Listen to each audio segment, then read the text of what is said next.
5 seconds. Participating in the debate on the Cine Workers Welfare Fund Bill in the Lok Sabha, a member said, Mr. Chairman, I rise to support the bill which has been presented to the House. We are reminded in this connection of the oft repeated maxim of an illustrious leader that only labor triumphs ultimately. We have to take care of the workers toiling in every field and more so those engaged in the cine field, most of whom are now unorganized. It was only a few years ago that the government thought of them and brought forward a bill for their welfare. A welfare fund has also been created by levying a cess which was provided in that bill and some money was raised. It is doubtless a welcome step that you intend spending the money for the welfare of the cine workers. Some other members have also referred to it, and I am sure many others will likewise make a mention of it in the course of their speeches. It would not be an understatement if I were to point out that the money they have so far raised is but a drop in the ocean. It will not touch even the fringe of the stupendous problem that we have to encounter. It is a paltry sum that they have so far managed to collect.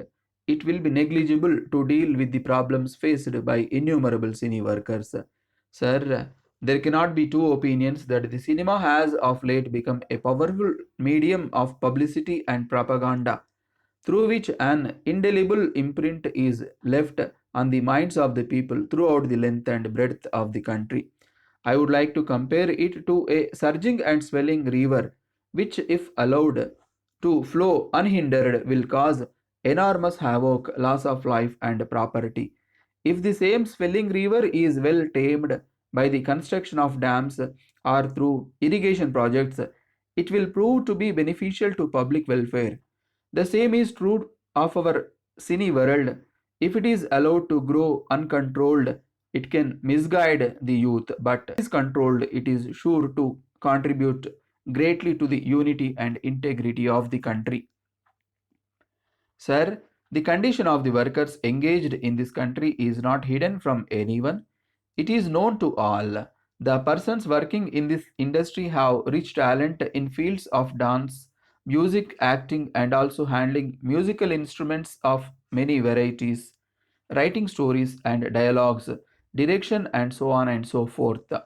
Nevertheless, being unorganized among themselves, they are in a pitiable condition and are not able to get a fair return for their labors.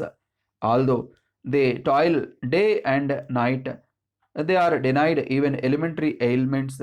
I would even go to the extent of saying that their hunger and agony remain hidden behind the external glamour of the silver screen. There are also a number of women workers in the cinema industry. The description of the predicament of whom petrifies me. They are miserable plight. They are afforded no facility whatsoever and are treated shabbily. They do not have provision for crèches where they could leave their children during their hours of work and devote their attention to their work free from domestic worries.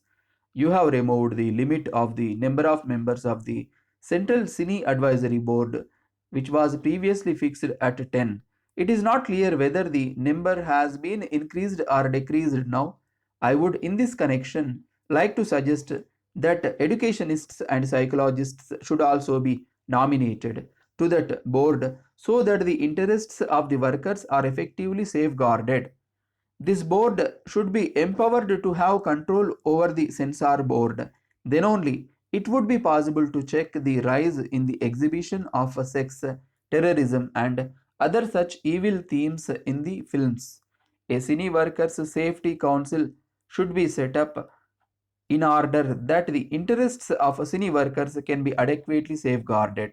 There are hosts of workers behind the adorned artists whom we see on the silver screen. There are duplicates who even lose their lives sometimes. Nobody bothers about how, when, and where they die and what would happen to their dependents. Ours is a welfare state. The government should therefore pay sympathetic attention to the cine workers and bring forward a comprehensive legislation to help them in all possible ways. With these observations, I wholeheartedly welcome this bill